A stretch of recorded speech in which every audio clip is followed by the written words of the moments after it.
On the 8th, we were basically informed that we would be evacuated from the island. At that time, we didn't know how the evacuation was going to take place. We knew that Cyclone Jasper was tracking towards the island and due to make landfall probably Monday or Tuesday. Last Friday, HMAS Brisbane was on its way back from a Northeast Asia deployment. We were a couple of hundred kilometres southeast of Cairns, and we received a call regarding 4 Bureau personnel on Willis Island, and so we turned the ship around and headed north, and by the next morning, Saturday morning, we were effecting an evacuation. On that Friday, we just had to start getting prepared.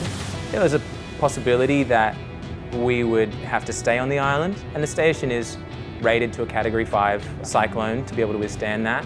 Obviously, ideally, we don't want to be there to see if it can stand up to that. We knew we had to be up early. The chopper would be up at first light, and we're all packed and ready to go.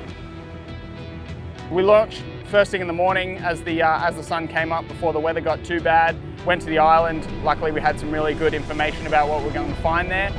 We dropped off one of our air crewmen, briefed up our passengers, and then commenced transferring them back to the ship. The average age of the crew is about 25 years old, and the ship's been away from home for over 3 months on a mission of strategic importance for our government and in support of our alliances and partnerships in the region.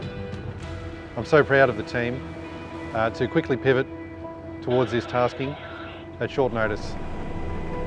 But at the end of the day, in such a remote and hostile environment, we were the only asset that could get the job done. So it was really rewarding to be able to use all those skills that we've developed over the year we've had working together and over our last 3 months of deployment and put them to good use to be able to help out Australians in need.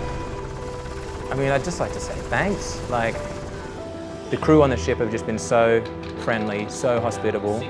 You know, we needed to be evacuated and we weren't sure how that was going to happen, and to get the call and to have you guys come and pick us up, not only in such a quick turnaround, but to feel so well taken care of and cared for while we've been here.